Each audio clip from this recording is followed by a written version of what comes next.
Okay, if you're looking at this video, you probably have a 1956 Corvette and you know about what you need for it and what you want to do for it. So this motor here offers a relatively very correct original, ready to run bolt-in replacement motor, and it can be used for the single 4-barrel or dual 4-barrel option. This motor has a little bit of a twist to it in a vintage style. It is a 1956 date-coded 265 engine. It has a 1956 4-barrel intake on it. Of course, if you have a double 4-barrel, you can put that on there also. But it actually has 1957 power pack heads.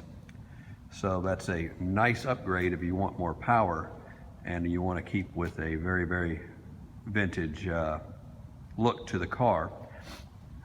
Really the only way you would tell it's not correct is by pulling the valve covers off and seeing the 57 date codes on them, or if you know what the little castle heads on the heads mean. But as with 1956, there are, no motor mount provisions in the general small block area. The starter's in a, well, not really a different position, but requires a different type of mount. Water pump is a little different, and of course the engine mounts are going to be up here for your Corvette. This does have a better damper on it. It's a actual fluid damper press-on for the 265, which is kind of a neat part. Inside this motor, there are some nice upgrades to it. It is a right at 10-to-1 motor using these power pack heads. It has a double roller timing chain in it, a high volume milling oil pump. It is a 30 over bore with 1010 on the crank. It was built by Wayne Calvert Racing Engines in the around 2000 here in Texas. Very good build. This motor is strong, it's solid, it is ready to go. There is absolutely nothing wrong with it. The story behind it is if you see the car behind you, it was in that car, and we'll show you a video of this motor running in this car in a little bit under this exact configuration you see here. We reconfigured this car. We took the 265 out because we wanted a bigger inch motor and realized that the 265 probably had better value in an original Corvette versus a hot rod Model A. So that's kind of the reasoning behind it.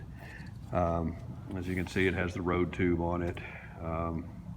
What else can I show you? I have, obviously, if you're looking at this, you can see the date codes all blown up into different standalone pictures.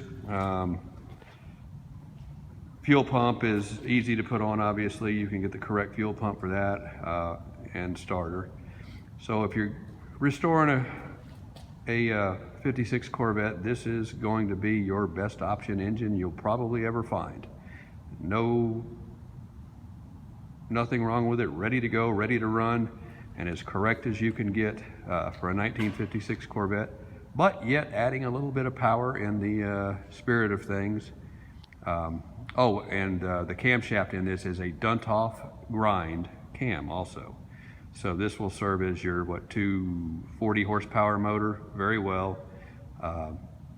It is a hydraulic cam, hydraulic grind cam, not a solid lift cam, so it's going to be a lot tamer. I've got the specs I'll show you later in a still photo with it, but that's kind of it. And if you buy the motor, it comes on, we'll bolt it on this crate. You can ship it, you can come pick it up. This is in Dallas, Texas. We can work that out. But again, what else can I show you in a video here other than what I'm showing you? But like I said, this is a guaranteed running motor without any issues, and the whole usage on this thing since rebuild probably has, if it's got 1,000 miles on it, that's exaggerating. It's just been in the show car. The show car's won many awards. It's going to Autorama 2020 this year with this new configuration of the engine in it. And again, this motor here is just a newer 350 block in it, and it has some trick flow double hump aluminum casting heads on it. So nothing on its date code are correct, but it does have the original Offenhauser intake. So that's kind of why we took the vintage motor out of this car. It's just served no purpose to its value, and that motor is better off in what it belongs in versus this car.